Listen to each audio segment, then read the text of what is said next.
పెద్ద దొర్నాలలో ఎర్రగొండపాలెం వైసీపీ నూతన ఇన్ఛార్జ్ తాటిపర్తి చంద్రశేఖర్ శనివారం కన్వీనర్ గంటా రమణారెడ్డి ఆధ్వర్యంలో కార్యకర్తల పరిచయ కార్యక్రమాన్ని నిర్వహించారు.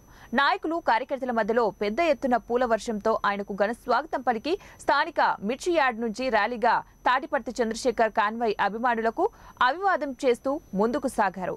స్థానిక నటరాజ్ కూడలిలోని వైఎస్ఆర్ విగ్రహానికి పూలమాలలు వేసి నివాళులర్పించారు.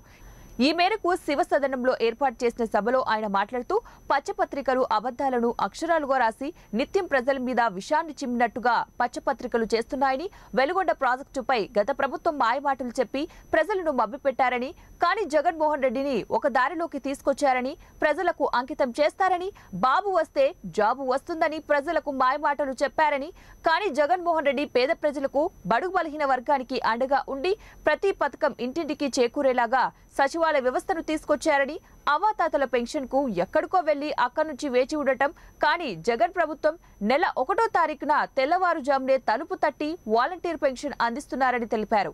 ఈ కార్యక్రమంలో మేజర్ గ్రామ పంచాయతీ సర్పంచ్ చిత్తూరి హారిక, ఎంపీపీ గుమ్మా పద్మజ, ఉప సర్పంచ్ రసూల్, మాజీ జెడ్పీటీసీ అమ్మిరెడ్డి రామరెడ్డి తదితరులు పాల్గొన్నారు.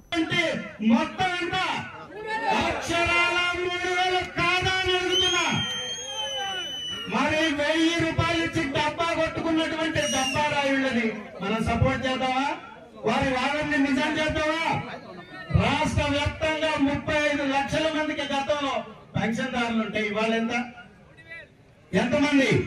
68 లక్షల మంది పెన్షన్దారులు ఉన్నటువంటి రాష్ట్రం మన రాష్ట్రం.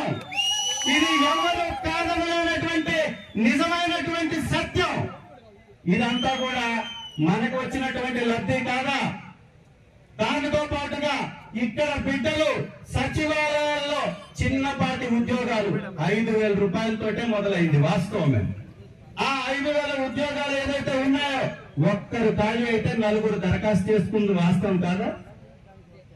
వాస్తవమా కాదా? మనం గమనించాలి. 5,000 రూపాయలు